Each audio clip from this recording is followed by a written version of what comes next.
নমস্কার, নজরে বাংলায় আপনাদের সঙ্গে রয়েছে আমি সান্নিক।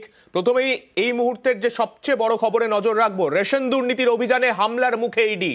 সন্দেশখালীতে শাহজাহান শেখের বাড়িতে ইডি। এলাকাবাসীদের বিক্ষোভের জেরে উত্তেজনা, গোটা এলাকা উত্তেজিত হয়ে ওঠে। ইডি ও সিআরপিএফ জওয়ানদের ওপর হামলা। বিক্ষোভের জেরে কার্যত এলাকা ছাড়তে বাধ্য হয় ইডি এবং সিআরপিএফ জওয়ানরা। এলাকায় উত্তেজনার সেই ছবি দেখতে পাচ্ছেন।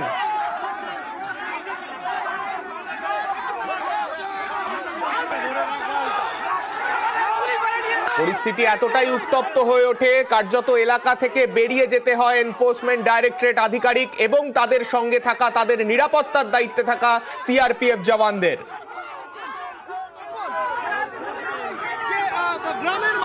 আমাদের সঙ্গে রয়েছেন আমাদের প্রতিনিধি অনুপম। অনুপমকে জিজ্ঞেস করবো, অনুপম, এই পরিস্থিতি কেন হলো, সাধারণ মানুষ কি বলছেন? হ্যাঁ দেখো সান্নিক, এই মুহূর্তে কিন্তু সন্দেশখালী সরবরি এলাকা কিন্তু একদম অগ্নিগর্ভ পরিস্থিতি একরকম বলা যেতে পারে। তার কারণ সন্দেশখালীর যে শেখ শাহজাহান, যে হচ্ছে উত্তর চব্বিশ পরগনা জেলা পরিষদের মৎস্য কর্মদক্ষ এবং সন্দেশখালী তৃণমূলের যে কনভেনার, তার বাড়িতে আজকে ইডি হানা দেয় এবং ইডির সঙ্গে কিন্তু সিআরপিএফ এর জওয়ানরাও কিন্তু তাদের নিরাপত্তার জন্য ছিল এবং সেই শেখ শাহজাহানের বাড়িতে গিয়ে কিন্তু যখন ডাকাডাকি করে কোনো উত্তর না পেয়ে তারপরে ভেতর দিক দিয়ে তালা মারা ছিল।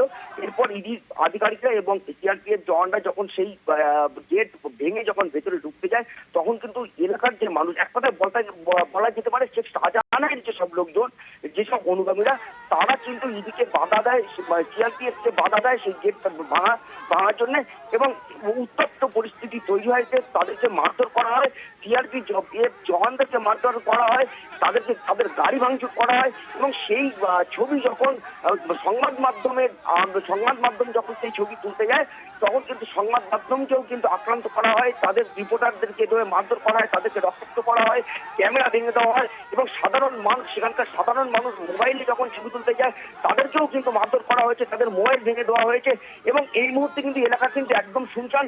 এবং যারা এই উত্তেজনাটা তৈরি করেছে, যারা সংবাদ মাধ্যমকে মেরেছে, যারা ইডি এনফোর্সমেন্ট ডিরেক্টরদেরকে মেরেছে, যারা সিআরপিএফ এর গাড়ি ভাঙচুর করেছে, এলাকায় কিন্তু এখন তারাই কিন্তু উপরে বেড়াচ্ছে। এছাড়া কিন্তু এলাকায় কিন্তু অন্য কোনো মানুষ কিন্তু ঢুকতে পারছে না এবং সেই এলাকায় কিন্তু এখনো কিন্তু সন্দেশখালী থানার পুলিশের কিন্তু কোনো দেখা নেই। সন্দেশখালী থানার পুলিশও কিন্তু ঘটনাস্থলে কিন্তু এখনো পৌঁছয়নি এবং এক কথায় বলা যেতে পারে ইডি এবং সিআরপিএফ কিন্তু রীতিমতো আতঙ্কে এবং মারধর কিন্তু সেখান থেকে পিছু উঠতে বাধ্য হয়েছে।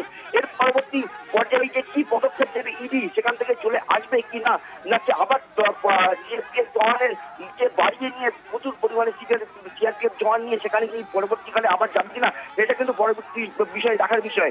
তবে সংবাদ মাধ্যম যেভাবে আজকে আক্রান্ত হয়েছে তাতে কিন্তু একটা প্রশ্ন চিহ্ন থেকেই যাচ্ছে। তার কারণ সন্দেশখালী এলাকা জুড়ে কিন্তু সংবাদ মাধ্যম কিন্তু একরকম, আজকের কথা না, সংবাদ মাধ্যম কিন্তু ঢুকতে পারে না। অনেক সময় কিন্তু অনেক খবরই কিন্তু সংবাদ মাধ্যমকে কিন্তু করতে দেওয়া হয় না। তার কারণ কিন্তু একটাই, সেটা হচ্ছে শেখ শাহজাহান কিন্তু সংবাদ মাধ্যমকে কিন্তু একরকম ঢুকতে দেওয়া হয় না, ওখানে কিন্তু করতে দেওয়া হয় না। শেখ শাহজাহানের যে লোকজন রয়েছে, শেখ শাহজাহানের যে অনুগামীরা রয়েছে, তারা কিন্তু একদম এক কথায় বলতে গেলে সংবাদ মাধ্যমকে কিন্তু ঢুকতে দেয় না, কোন রকম ছবি তুলতে দেয় না, কোন সেখানকার যে অনুন্নয়নের যেসব ছবি, সেসব ছবিও কিন্তু করতে দেয় না। তাকে কিন্তু সংবাদ মাধ্যমকে সন্দেশখালীতে ঢুকতে গেলে রীতিমতো শেখ শাহজাহানের কাছে থেকে কিন্তু পারমিশন নিয়ে ঢুকতে হয়, এমনটাই কিন্তু পরিস্থিতি সন্দেশখালী। যে ছবি আমরা দেখতে পাচ্ছি সেখানে বোঝাই যাচ্ছে যে কার্যত যে উত্তেজনার পরিস্থিতি, তাতে সাংবাদিকরাও কিন্তু কার্যত আক্রান্ত হয়েছেন। সন্দেশখালীতে আক্রান্ত সংবাদ মাধ্যম ও সাংবাদিকদের মারা হয়, ভেঙে দেওয়া হয় ক্যামেরা, একাধিক সংবাদ মাধ্যমের গাড়ি ভাঙচুর করা হয়। আমাদের প্রতিনিধি অমিত সেখানে ছিলেন, যে মুহূর্তে উত্তেজনা সেই মুহূর্তে সেখানে অমিত ছিলেন। অমিতকে জিজ্ঞেস করবো, অমিত, এখন প্রথমে তোমাকে জিজ্ঞেস করবো, কেমন আছো তুমি?